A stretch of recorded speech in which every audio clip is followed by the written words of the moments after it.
राज्य मंत्रिमंडळाच्या बैठकीचं आयोजन, राज्यातील पूरस्थितीचा आढावा घेतला जाणार, सरकार किती मदत जाहीर करणार याकडे लक्ष।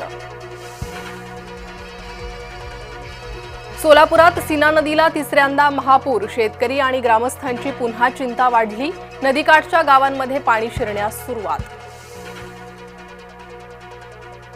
अहिल्यानगरमधील राडा प्रकरणी 200 जणांवर गुन्हा, जमावानं केलेल्या दगडफेकीत 7 पोलीस जखमी, पोलिसांनी स्वतः फिर्यादी होऊन केला गुन्हा दाखल।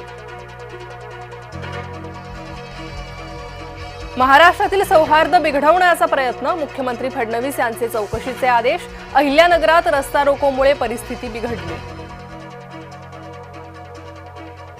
विरारच्या विवाह महाविद्यालयात लव्ह जिहाद, गरब्या आडून लव्ह जिहाद सुरू असल्याचा भाजपचा आरोप।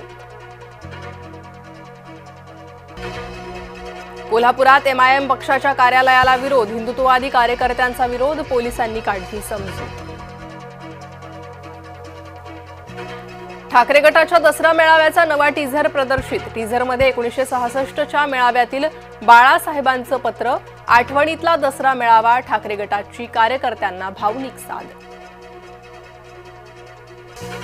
शिवाजी पार्कात चिखलच चिखल, चिखलात दसरा मेळावा घेण्यावर ठाकरे गट ठाम, दसरा मेळावा ऑनलाईन घ्या, भाजपाची सूचना, ठाकरे गटाला नापसंत।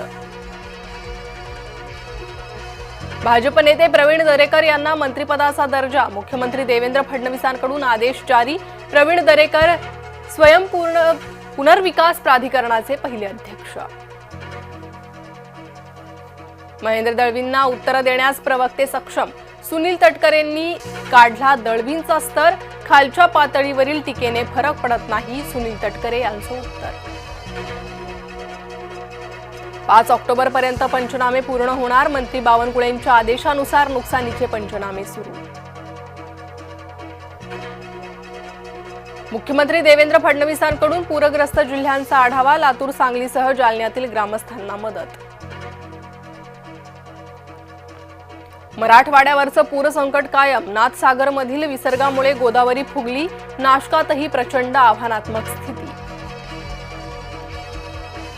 पूरग्रस्तांसाठी मंदिरांनी दानपेट्या उघडल्या, 4 मंदिरांकडून पूरग्रस्तांसाठी आर्थिक मदतीची सुरुवात, मंदिरातील भक्तांचे धन गरजवंतांच्या झोळीत।